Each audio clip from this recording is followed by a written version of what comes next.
बुझाई भागवत सबु पुराणर सार। एथिरे ब्रह्म और आत्मार एकत्व निरूपित। यह सदृश द्वितीय कौन शास्त्र नहीं। भाद्रव मासर पूर्णिमा दिन जेबे कि भागवत को गोटे स्वर्ण सिंहासन रखी दान करे से परम गति प्राप्त हुए। नदी मध्य गंगा, देवगण मध्य विष्णु, वैष्णव मध्य महादेव, तीर्थमान मध्य काशी जेपरी श्रेष्ठ, पुराण मान मध्य सेपरी भागवत सर्वश्रेष्ठ। यही ग्रंथ वैष्णव मानकर बड़ प्रिय। एथिरे परमहंस ज्ञान कीर्तित। मनुष्य भक्ति सहकारे एपरी निर्मल भागवत पुराण श्रवण, अध्ययन और विश्लेषण पूर्वक ग्रहण कले अवश्य मुक्ति लाभ करिब। एहीपरि सुत भागवतर महात्म्य वर्णना करी अवशेष ब्रह्मा, नारद, व्यासदेव, सुखदेव को आउ थे स्मरण करी भागवतर सर्वशेष श्लोक श्रीहरि को वंदना करिसंती। सुत उवाच स्पर्शे करई दहन सार असार भस्ममान हेमंत कृष्णर चरित ब्रह्मचंडाल एकमत। ए भागवत ग्रंथ जेबे दृढ़े शुणिब प्रिय भावे रात्र दिवस मध्य गते श्रवण पठन निरते सकल चेष्टा परिहरी साधु संगते चित्त धरी साधुंक मुखामृत बाणी सादरे जेबा शुणे प्राणी से भव व्याधि विनाशंति आरोग्ये सुखे विहरंती। शुण सौनक मुनि जने आनंदे सुत मुनि गणे प्रशंसा करी जने जने सुतंकु कोल संभाषणे। हे सुत धन्य तो महिमा के कही पारे गुण सीमा ए जे पुराण भागवत तुम्भर मुखरु गलित शुणी कृतार्थ आम्भे हेलु संसार चक्रु निस्तरिलु। हेमंत कही सौनकादि सुतंकु विनये प्रबोधि निश्चल चित्ते से रहिले हरि चरणे आश्रय कले। कहई विप्र जगन्नाथ धर्म प्रतिपालन अर्थ द्वादश स्कंध भागवत शुणिले हरई दुरित बदने सकृत उच्चारे से कृष्ण लांछने विहरे केबे हे संसारे न पड़े अनुक्रमे माया छिड़े।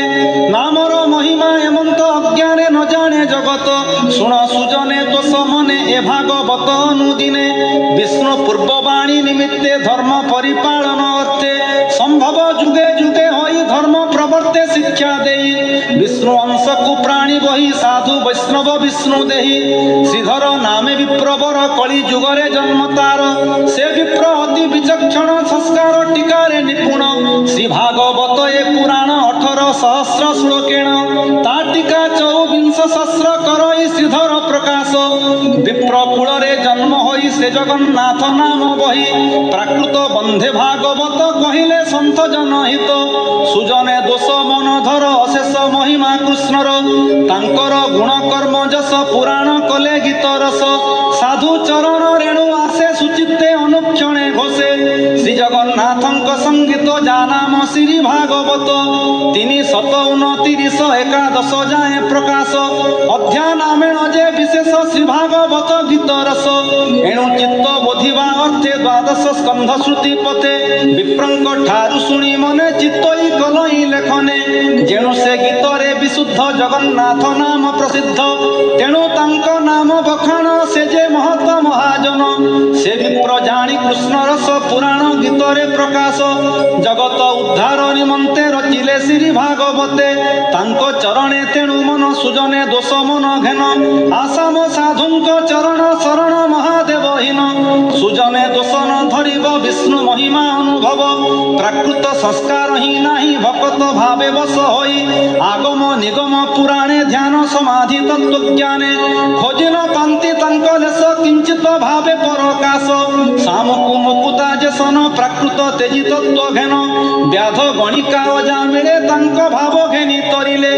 पुतना आदि पापी जेते तरिले तांकु भावी नित्ये गोपींक संगे लंपटरे केड़ी जे वृंदावने कले।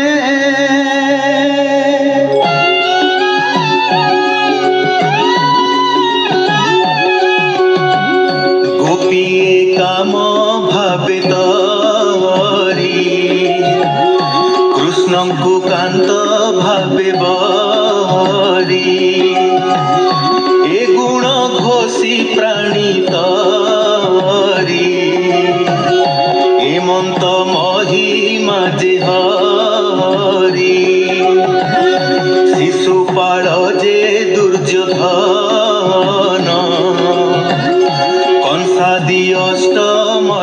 मान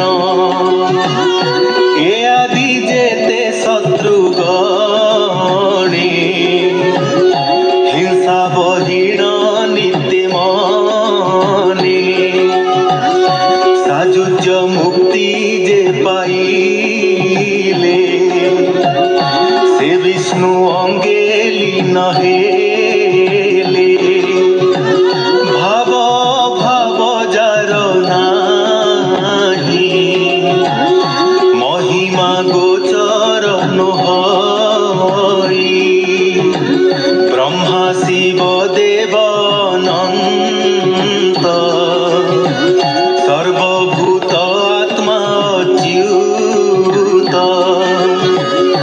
एणु महिमा अंत करी के जानी कहिब विस्तारी नाम मात्र जार सार से जाने गतिर विचार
श्रीमद्भागवते महापुराणे 82 अष्टादशसाहस्र्यं पारमहंस्यं संहितायां 12 स्कन्धे 13